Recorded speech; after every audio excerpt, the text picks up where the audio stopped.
Well, hello and welcome to this very special session of ExecuNet Master Class. I'm your host, as always, Tony Vlahos, and my guests this hour are Boma co-founders Lara Stein and Kaila Colbin. So, what does courage have to do with leadership? As you'll soon find out, a whole lot. Kaila and Lara will be making the case for courage as a critical learnable skill rather, that can not only be taught but measured. Really amazing stuff, and part of our daily commitment here at ExecuNet to connect with trusted voices, people like Lara and Kaila, who you could listen to and, yes, learn from, and then go out there and create the career in life that you want. So let me take a moment to say I'm delighted to present my two dear guests. Kaila Colbin is co-founder of Boma Global and the CEO of Boma New Zealand. She's a certified Dare to Lead facilitator based on the research of Dr. Brené Brown and a climate project ambassador who trained with Al Gore.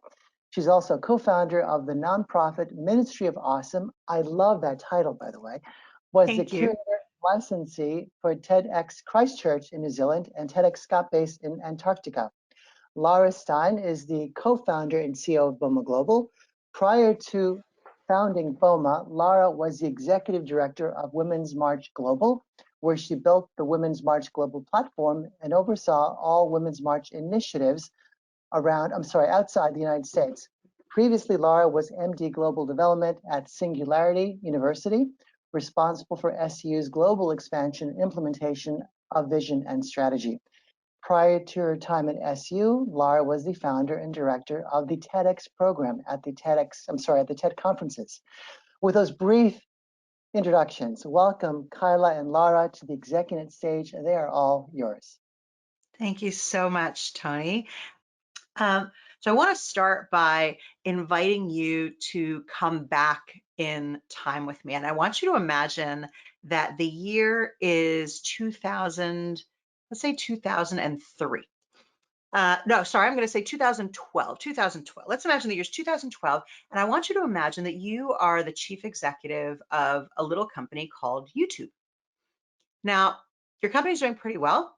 You've just been bought by Google for $1.65 billion with a B. So you're feeling pretty happy, but by global mainstream standards, you're actually still kind of a minnow, right? You're best known, you're not competing with NBC and CBS. You're best known for that video of David, you know, that kid David coming home from the dentist, like drugged out of his mind, and his asking his dad, is this real life? Like that's your space that you play in. And so you decide that you want to do better.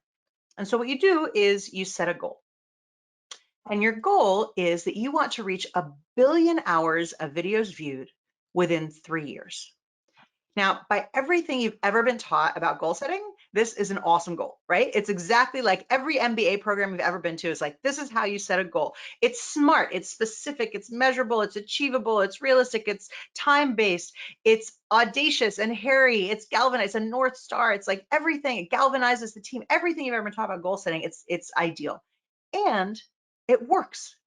The team starts to rally around it, they start to optimize for it, and what they learn pretty quickly, what you learn pretty quickly, is that the more shocking and extreme the content, the more likely you are to maximize your hours of videos viewed.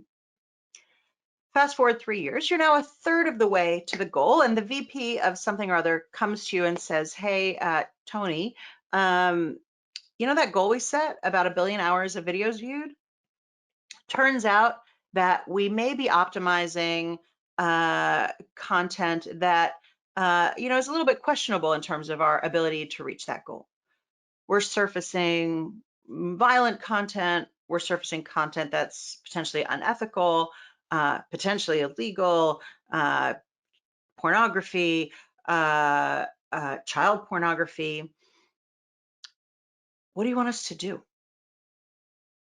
And so my question to you, attending this webinar, is what would you do? Now I want to add a little bit more information. The first thing that I want to add is that you are rocking it. You are making heaps of money. Your board of directors is absolutely thrilled with you. You didn't create the content. You're not legally liable for it. And remember, your goal is working. So what would you do?